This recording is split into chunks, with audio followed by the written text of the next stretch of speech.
반갑습니다.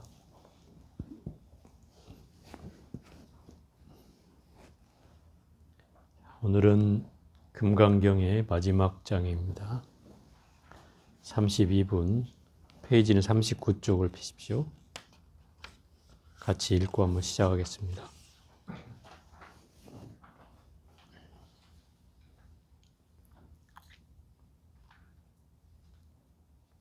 금강반야 바라밀경 제3집이 모든 유의법은 꿈과 같다. 수불이여 만약 어떤 사람이 무량아 승지 세계에 가득 채운 칠보를 가져다 써서 보시하더라도 만약 또 어떤 선남자 선여인이 보살심을 내어 이 경을 지니거나 작국에만이라도 받아지녀 읽고 외워서 다른 사람을 위하여 연설한다면 이 복덕이 저 복덕보다 뛰어나니라. 어떻게 다른 사람을 위해 연설하는가. 상에 취하지 말고 여여하여 움직이지 않아야 하느니라.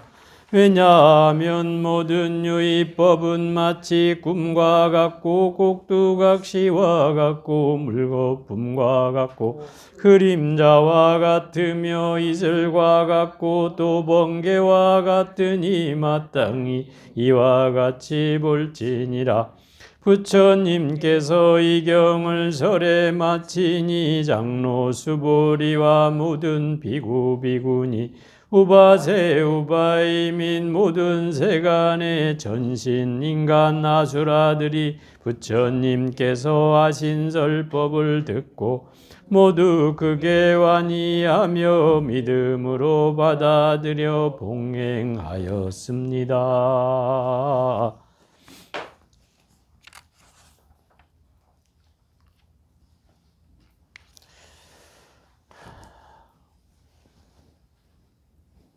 이제 작년 하한거부터 시작해서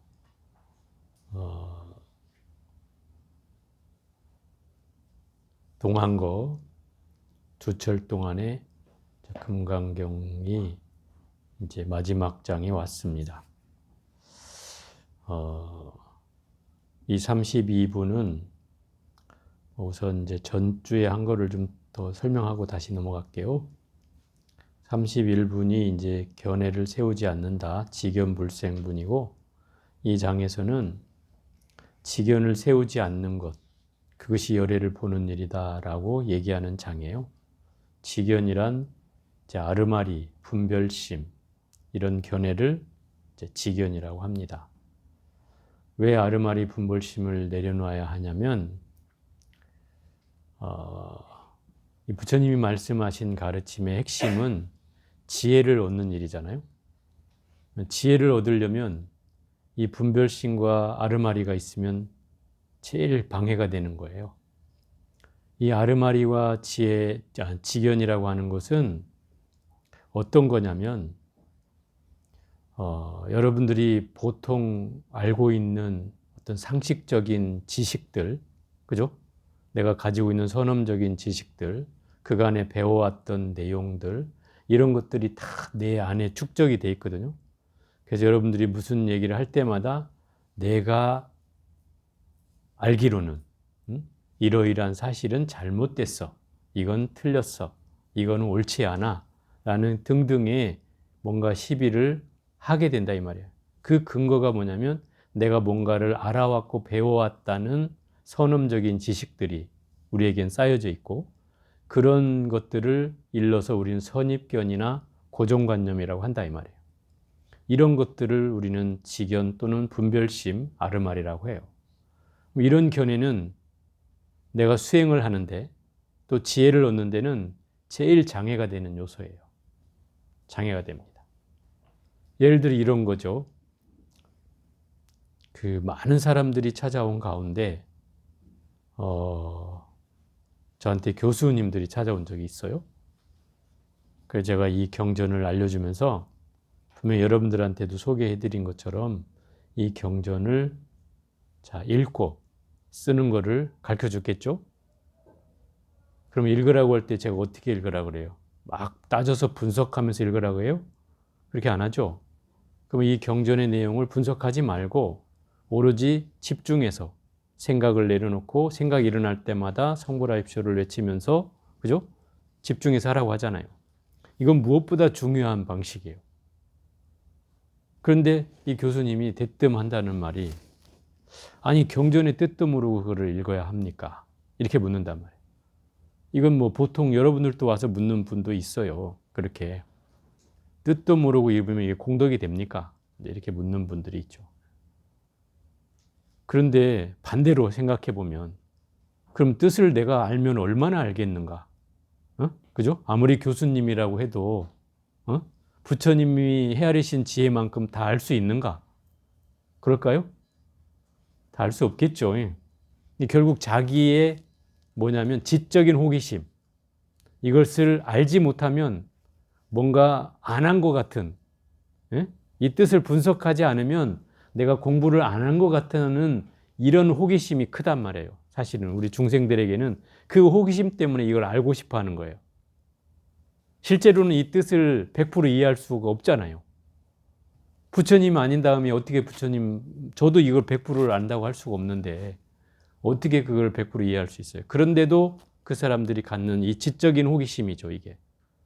알고자 하는 그 간절한 마음이죠.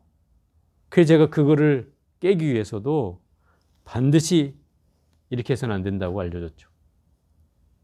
그런데 그 사람이 그렇게 할까요? 절대로 그렇게 하지 않습니다. 알려줘도. 그럼 어떻게 해요? 이 책의 내용을 낱낱이 분석해요. 막 사전 찾아보고 뭐 범어까지 찾아보고 해가면서 이걸 짜맞춰 가지고 자기 나름으로 이해를 하고서야 이 경전을 읽는 거죠. 근데 문제는 이런 습관이 들면 뭐가 문제냐면 자꾸 생각으로 이 경전을 읽게 되는 거예요. 아, 이거 무슨 뜻이야, 무슨 말이야, 뭐 이런 분별심이 일어나겠죠? 이런 걸 분별심이라고 하는 거예요. 이걸 내려놓기 위해서 우리가 이 경전을 공부하는 건데 오히려 그 분별심을 조장하고 있다 이 말이죠. 누가? 자기 스스로가 그걸 만들어내고 있는 거예요. 그렇게 공부하면 백날 가도 마음이 쉬워지겠습니까? 절대로 마음이 쉬워지지 않습니다. 고요해지질 않아요. 그래서 제가 그 경전을 그렇게 공부하면 안 된다고 하는 거예요. 절에 다니는 사람 치고 수십 년 다니면 천수경은 기본으로 외우잖아요. 노보살님들 보면 뭐 저는 천수경 못 외워요. 그런데 보살님들이 막 뒤에서 막 줄줄줄 따라하는 거 보면 막 그 기도 신중기도 이런 거 다 따라해요. 저는 그 책 보고 해야 돼요. 근데 그렇게 줄줄줄 외우면서도 정작 마음이 쉬워지느냐 이 말인 거죠. 그렇지 않다는 거예요. 보살님들을 내 행태를 사식기도할 때 가끔 들어가서 보면 천수경 막 정구업진한 소리들이 막 따라하면서 막 누구 쳐다보고 저 사람은 왜 저러고 있나 막 분별심을 갖는 거죠. 왜 절할 때 저렇게 하나, 또 초를 왜 저기다 올려, 향은 왜 저렇게 켜, 오만 시비를 다 해요 하면서. 그럼 무슨 경전이 있는 게 의미가 있어요? 이런 게 분별심인 거예요. 이런 게 아르말이에요. 자기 깐에 가지고 있는 걸 가지고 자꾸 다른 사람을 견주는 거죠. 마음을. 그죠? 이건 비교심이잖아요. 옳다라고 하는 건 내 기준인 거죠. 그죠? 내 기준이에요. 그 사람이 하든 말든 뭐 상관이에요. 자기 것만 하면 되지. 그런데도 그걸 참견하고 있는 사람들이 있어요. 내가 조계사 가면 많이 봤어. 그런 사람들. 조계사 가면 특히 많아. 자리정생 쟁탈전을 하고 자기 자리 뭐 가졌다고 막 눈을 부라리고 뭐라 했었고 절하를 하는데도 눈치 보고 절을 해야 되고 이런 분별심이 있었어야 되겠냐 이 말이에요. 이런 걸 이제 지견이라고 하는 거예요. 그런 지견이 있으면 이 공부는 제일 큰 장애를 가져요. 공부가 안 나가요. 한 발짝도 안 나가요. 그래서 제가 이 금강경의 경전이 왜 필요한가를 이런 사람들에게 필요한 거예요, 사실은. 여러분들 가운데도 이 공부를 해갈 때 일어나는 이런 아르마리와 분별심을 싹 내려놓도록 하는 게 이 금강경 아니에요. 그걸 내려놔야 내 본질과 나의 참 성품과 만나지는 거예요. 왜? 그 분별심과 아르마리는 나의 겉에 떠도는 마음을 다 가려놔요. 그래서 실제로 나의 본질적인 마음을 알지 못한다 이 말이에요. 그래서 그런 거예요. 그래서 이 지견은 결국 참 마음을 우리는 진화라고도 하고 참나 또는 불성이라고도 하고 또 참된 성품이라고도 하고 또 그것을 뭐 일심이라고도 하고 뭐 중도라고도 하고 여러 가지로 얘기를 해요. 그런 마음을 볼 수 있으려면 바로 이 지견이 일어나지 않아야 된다. 그러려면 모든 견해에 대해서 내가 뭘 한다는 생각조차 없어야 한다. 아상, 인상, 중생상, 수자상을 없애야 된다는 생각을 일으키는 것도 그것도 악견, 인견, 중생견, 수자견이라고 했어요. 그죠? 그런 견해도 분별심인 거예요. 지견인 거예요. 그러니까 늘 금강경에서 하는 말처럼 하는 바 없이 해야 된다는 거예요. 하는 바 없이 행해야 된다. 그게 이 금강경의 핵심이에요. 자, 32분 보겠습니다. 모든 유의법은 꿈과 같다. 이 유의법이라고 하는 게 무슨 말이냐면 이 현상에 존재하는 법이에요.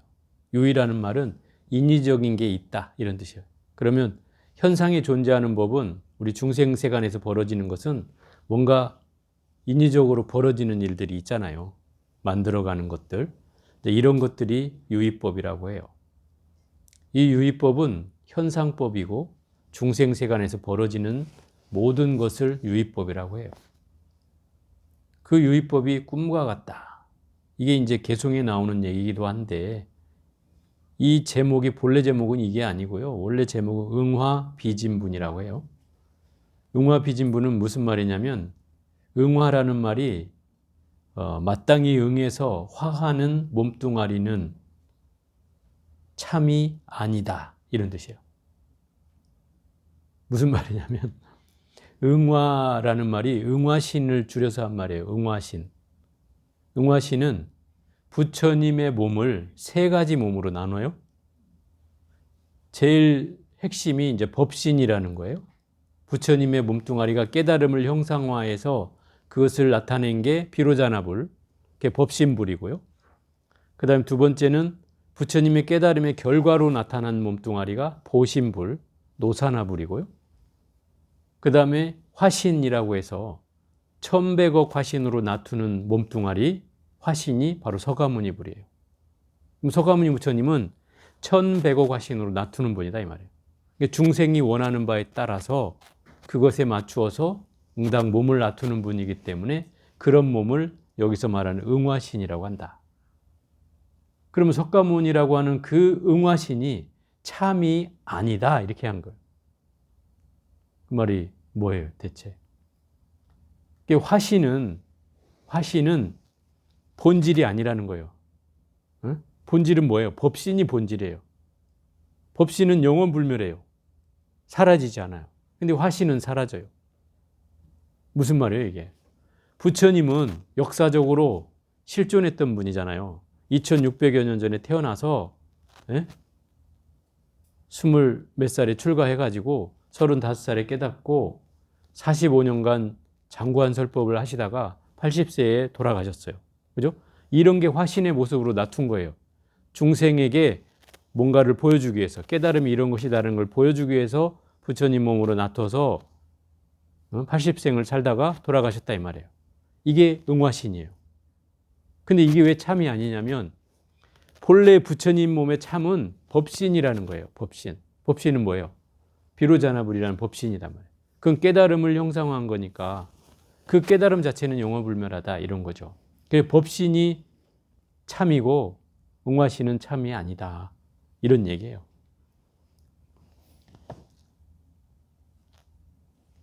수보리여 만약 어떤 사람이 무량 아승지 세계에 가득 채운 칠보를 가져다 써서 보시하더라도 여기서 무량 아승지 세계라는 아승기라고 하는 말이 더 맞은데 한량없는 아승기라고 하는 말은 무한대수의 하나예요. 예를 들어서 숫자로 표현한다면 10의 뭐 50 몇 승 이런 거예요. 10에 50 몇 승이면은 엄청나게 큰 수죠. 그런 수를 가리켜서 아승기라고 해요.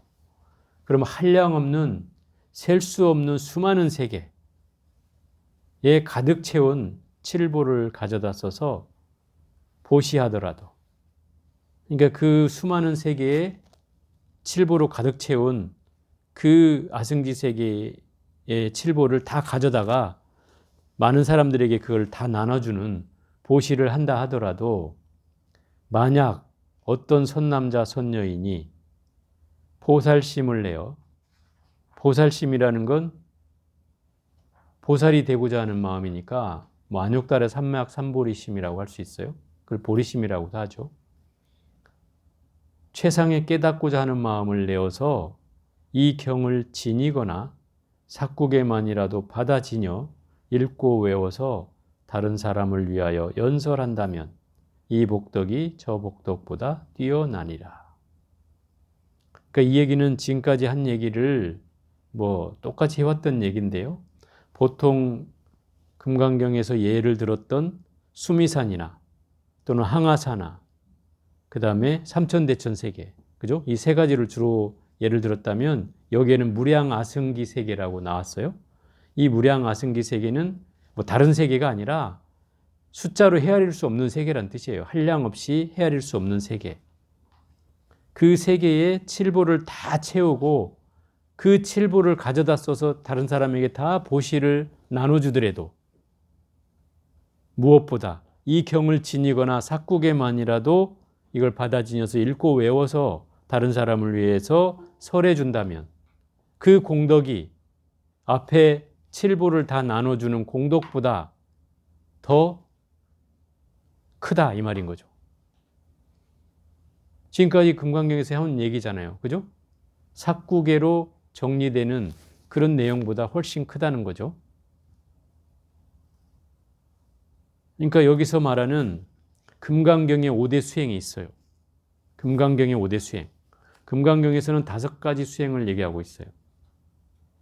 첫째는 경전을 수지하고 읽고 외우고,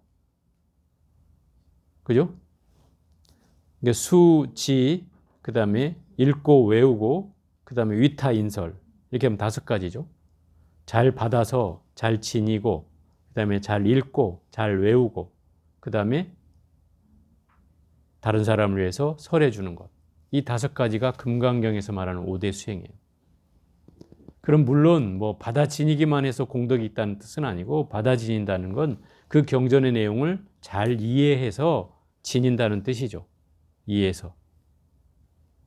또 읽는다는 것은 그 경전의 공덕을 함께 한다는 뜻이기도 하고, 그 경전의 뜻을 이해한다는 뜻이기도 하죠. 또 외운다는 건 그것을 수행한다는 뜻이고, 그 경전을 끊임없이 읽어간다는 거죠. 그게 우리가 하고 있는 일이잖아요, 지금 따져보면. 거기다가 위타인설, 다른 사람을 위해서 경전을 다 얘기하지 못한다면 삭국에만이라도 전해서 그 사람에게 지혜를 주는 거예요. 그냥 전해만 준다는 얘기가 아니고, 삭국에 그냥 전해주고 나면 여러분이 큰 공덕이 된다면, 수미산을 쌓는 공덕보다 더 큰다면 당연히 그걸 하겠죠. 그런데 그런 뜻이 아니라 지혜를 주는 것이 목적이다 이 말이에요. 지혜를 줘야 결국 다른 사람을 위해서 설하는 이유가 되고, 그게 공덕이 된다는 거죠. 제가 저번 시간인가 그랬나요? 어디 그 유마경 할 때 사람들한테 물었어요. 여러분한테도 한번 얘기를 해볼게요. 여러분 돈을 좋아하잖아. 이 돈을 무한대로 쓸 수 있는 돈이 있는데, 응? 써도 줄지도 않아. 그리고 써도 돈이 자꾸 생겨. 이걸 이제 무가보주라고. 이런 그 가치를 헤아릴 수 없는 보물이 저 심의 바닥에 있어. 그것만 꺼내오면 내가 모든 사람한테 나눠줘도 써도 남는 보물이야. 그래갖고 그 심의 바다에를 단지 들어갔다 와야 돼. 여러분 들어갈 수 있어요? 안 들어가요? 죽을 것 같아. 아이, 심보가 좀 약하네. 저 무신반, 불신반은 죽음을 불사하고라도 다 들어갔다 오겠다던데. 이 반은 좀 약하구나. 목숨을 걸 생각은 없네. 그러면 뭐 그냥 그렇게 사세요. 네? 그래서 이번에 할 말이 없어져 버렸네. 어찌 됐든 헤아릴 수 없는 가치가 있어요. 그게. 근데 이 가치는 사실은 어찌 보면 깨달음을 향해서 그런 가치가 있다면 저는 들어갈 거라고 생각해요. 돈이 아니라. 돈이라면 저는 안 들어가죠. 근데 거기 갔다 오면 깨달을 수 있다 이러면 미친 척하고 들어갈 것 같아요. 어떻게 다른 사람을 위해서 연설하는가? 상에 취하지 말고 여여하여 움직이지 않아야 하느니라. 어떻게 설해야 하냐면 첫째, 상에 취하지 말아야 된다. 이 말은 무슨 얘기냐면 상에 집착하지 말아야 된다는 거예요. 상에 집착하지 않는 건 뭐냐면 내가 이 사람을 위해서 꼭 설해서 어떻게든 설복을 시켜야지 하는 마음을 일으키는 것도 상이죠. 상이에요. 그러니까 늘 부처님이 뭐라 해요? 설할 때는 설한 바 없이 설하라고 하잖아요. 설한 바 없이 설하라는 거예요. 그러면 어떤 상도 갖지 말라는 거죠. 그냥 설하는 거예요. 그리고 그 설함이 여여하여 움직이지 않아야 하느니라. 이 말은 무슨 얘기냐면 상을 갖지 않고 설한 바 없이 설하는 것이 바로 여여부동이라는 거예요. 왜? 내가 뭔가를 하려는 마음을 갖지 않으니까 움직인 것이 아니에요, 이게. 그냥 그 자체야. 말한 바 없이 말하고, 설한 바 없이 설하고, 그죠? 하는 바 없이 하고, 하는 것이 바로 그런 거단 말이에요. 이게 실상법으로 얘기하는 거예요, 이치를. 그 여여부동이라는 말은 그 말이에요. 상을 취하지 않으면, 상에 내가 집착하지 않으면 바로 이미 여여부동이 된 거예요. 그 같은 말이에요, 이게. 그러니까 여러분들이 이 금강경에서 무수히 한 얘기가 그 상을 버리는 거잖아요. 상을 취하지 않는 것. 그것이 바로 금강경의 핵심이다 이 말이에요. 그럼 상을 취하지 않으려면 제가 늘 얘기하지만 하는 바 없이 하는 것이고 설하는 바 없이 설하는 것이고 제도하는 바 없이 제도하는 거예요. 그것이 바로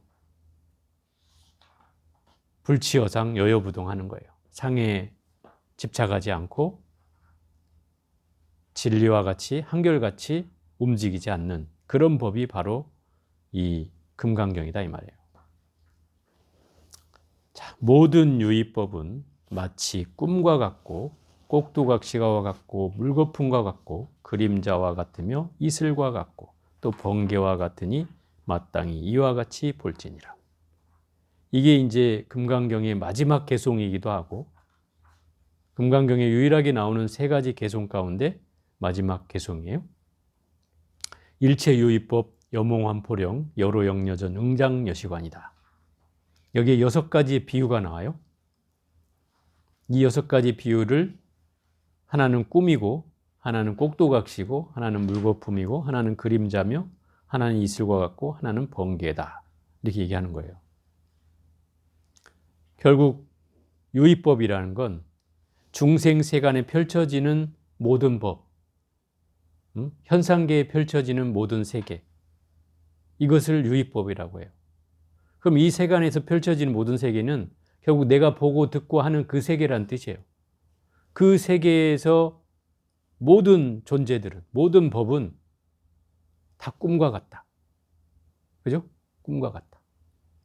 여러분 꿈 같지 않은 일이 없죠.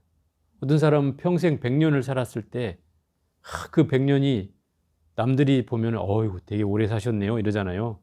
100년 사셨다 그러면. 근데 본인한테 물어보면 그냥 일장춘몽이래. 한바탕 꿈과 같다는 거지. 순식간에 지나갔다는 거예요. 이럴 때 꿈이라고 하잖아요. 예를 들어서 꿈에 여러분들이 누가 막 나를 쫓아와서 죽일 듯이 막 목을 졸라. 그래갖고 막 식은땀 흘리고 땀을 찔찔 빼면서 자다가 그 졸리는 목을 잡고 버떡 눈을 떴는데 그 졸리는 목이 없어졌단 말이에요. 식은땀을 흘린 놈은 누구요? 대체. 그죠? 꿈을 꿀 때는 현실같이 느껴지잖아요. 그런 경계가 꿈인 거예요. 깨고 나면 아무것도 아닌데 깨기 전까지는 내 목숨을 앗아갈 만큼 뭔가 심각하다 이 말이죠. 현실이 그와 같다는 거예요. 현실이 이 꿈과 같이 지나간다는 거죠. 그래서 이게 꿈이라고 하는 거예요. 또 꼭두각 시와 같다는 말은 내가 주인공이 아니고 남의 조종에 의해서 움직이는 것 같다 이 말인 거죠. 한번 생각해 봐요. 어떤 게 내가 주인공인지 한번 얘기해 볼게요. 부처님은 주인공으로 살으라고 했어요. 그런데 왜 우리는 주인공이 아니냐면 우리가 보고 듣고 그 다음에 냄새 맡고 맛보고 그 다음에 몸으로 감촉을 느끼고 그 다음에 생각으로 대상을 분별하는 것, 이것이 육군에 의한 육경을 바라보는 거예요. 육군은 안이비설신유, 그 다음에 육경은 색성향미촉법, 그죠? 눈으로 색을 보고 귀로 소리를 듣고 코로 냄새를 맡고 혀로 맛을 보고, 그죠? 몸으로 감촉을 느끼고 또 생각으로 대상을 분별하는 것. 이 세계에서 여러분들이 얼마나 부자유스러운지를 한번 얘기해 볼게요. 눈으로 색을 보면 내가 좋다, 나쁘다 이런 경계가 일어나겠죠. 내가 좋아하는 색깔이면 아, 나 저 좋아하는 색이야. 내가 싫어하면 아, 나 저 색 싫어 하는 생각을 일으키잖아요. 이게 중생의 분별이에요. 또 귀로 소리를 들으면 아, 나 저 소리 싫어. 아, 나 저 소리 왜 듣기 싫어. 또 저 소리는 나 너무 좋아. 저 소리만 들으면 나 막 기분이 좋아져. 이런 얘기 하잖아요. 또 냄새를 맡아도 그렇죠. 아, 나 저 냄새는 싫어. 아, 이 냄새는 좋아. 라는 경계를 일으키죠. 또 맛을 볼 때도 아, 나 이 맛은 좋은데 이 맛은 싫어. 나 이건 안 먹고 싶어. 뭐 이런 경계를 일으키잖아요.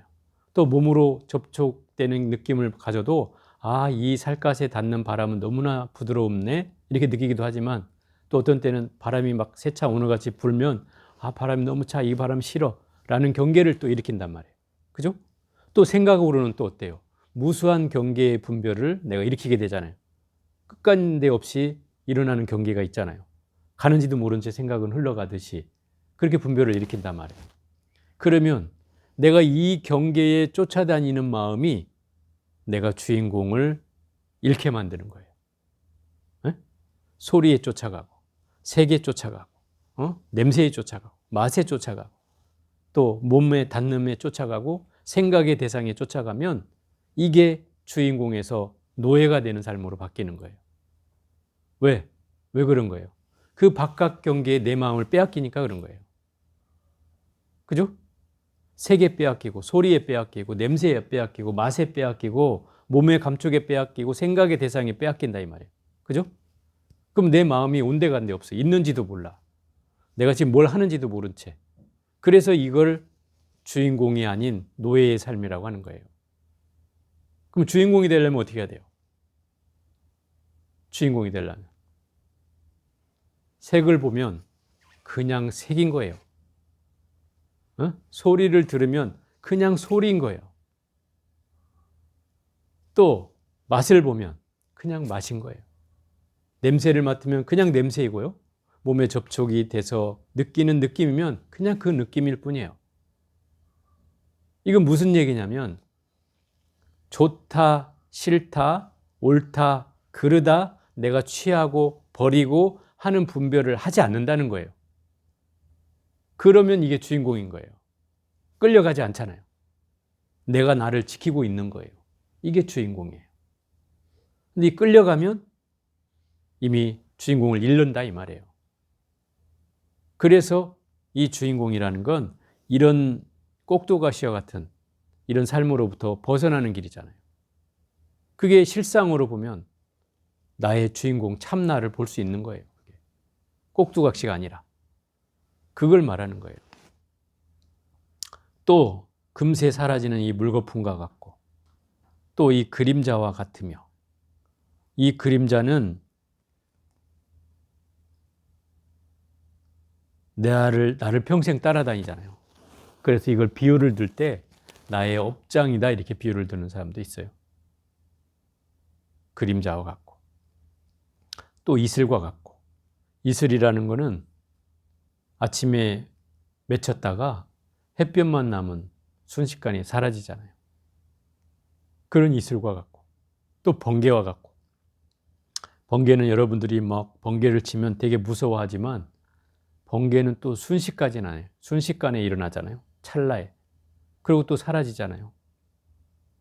그런데 이거에 대해서 우리는 또 두려운 마음이 일어나죠. 이런 경계가 바로 율법의 현상이에요. 이런 경계들이 이 6개의 비유를 통해서 이 현상계를 이렇게 볼 수 있다면, 꿈으로, 또 꼭두각시로, 또 물거품으로, 그림자로, 또 이슬로, 번개로 볼 수 있다면 이게 바로 지혜를 얻는 길이라는 거예요. 이 중생계가 그렇다는 사실을 내가 제대로 볼 수 있다면 바로 이게 지혜를 얻는 길이다. 그래서 마땅히 이와 같이 볼지니라 라고 하는 거예요. 이와 같이 보는 사람이 바로 여기서 말하는 안욕따라 삼맥삼보리심, 최상에 깨닫고자 하는 마음을 일으키게 된다 이 말인 거죠. 그래서 이게 금강경의 결론이 되었어요. 이 마지막 구절이 금강경의 결론이 되었어요. 이걸 통해서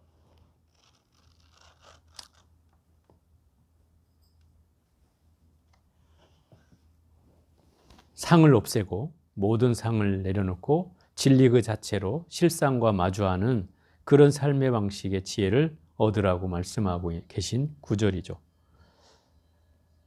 부처님께서 이 경을 설에 마치니 장로 수보리와 모든 비구 비구니 우바세 우바이 및 모든 세간의 천신 인간 아수라들이 부처님께서 하신 설법을 듣고 모두 크게 환희하며 믿음으로 받아들여 봉행하였습니다.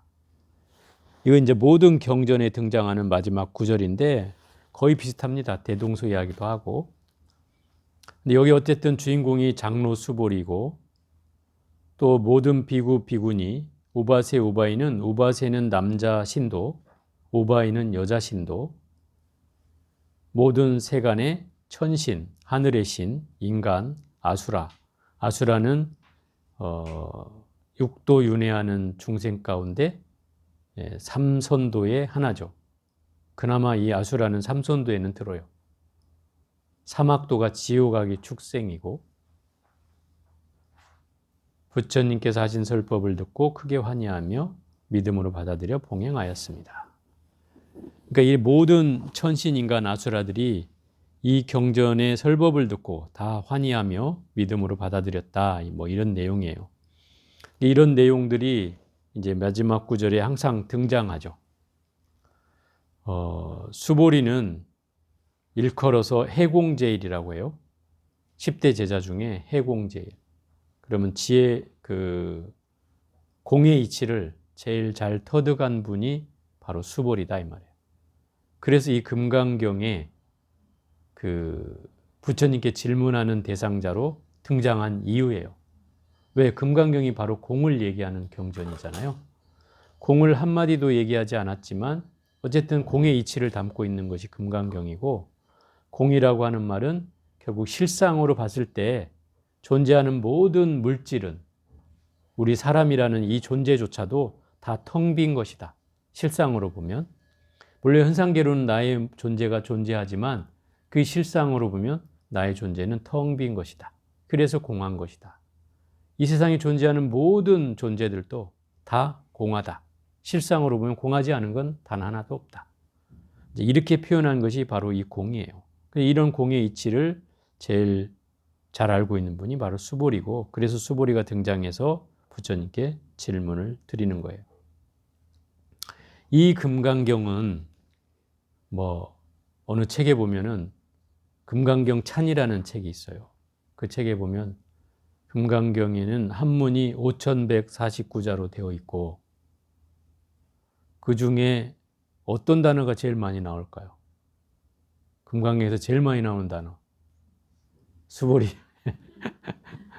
하도 수보리야 하니까 수보리가 제일 많이 나온 것 같지만 실제로는 열애가 제일 많이 나와요. 부처님과 열애. 그게 제일 많이 나고요. 수보리는 아마 서너 번째쯤 될 거예요. 이렇게 이제 그 경전을 분석해 놨어요. 금강경 찬에 보면 부처님이 뭐 열애를 몇 번 얘기했고, 불을 몇 번 얘기했고, 뭐 세존을 몇 번 얘기했고, 또 수보리를 몇 번 얘기했고, 막 이런 거 다 써져 있어요. 그래서 그 금강경 찬을 읽으면 뭐 금강경을 뭐 50만 독 한 거와 같다, 뭐 이렇게 해놨어요. 그래서 여러분 금강경 찬 한 번만 읽으면 50만 독 한 거와 같다니까 그 한 번만 읽으면 뭐 금강경 안 해도 되겠죠? 여러분 지금 했어도 몇 번이나 읽었을까요? 지금까지. 제가 한 10년 읽었는데 한번 헤아려 보니까 한 10,000번? 보현행품 3번씩 읽으면 1년에만 한 1000번 넘겠죠? 365일 3 곱하면은. 그러면 한 10,000번 이상은 됐겠네요. 그러니 뭐 50만 번이면 뭐 몇 년이에요? 한 50년을 읽어야 되고. 그렇다는 얘기예요. 어찌됐든 이 금강경이라는 이 경전이 오늘 대단원의 막을 내리게 됐습니다. 아무쪼록 여러분들이 그간에 이렇게 금강경을 잘 들어주시고 주철 동안 뭐 같이 공부하게 돼서 저한테도 굉장히 큰 도움이 많이 됐습니다. 뭐 마지막 시간에 다음 시간에는 어쨌든 여러분에게 총체적으로 금강경에 대한 그 물음, 질문, 여러분들 하고 싶은 뭐 질문 있으시면 좀 생각해 놨다가 오시고 오늘 법문을 가름하겠습니다. 수고들 하셨습니다.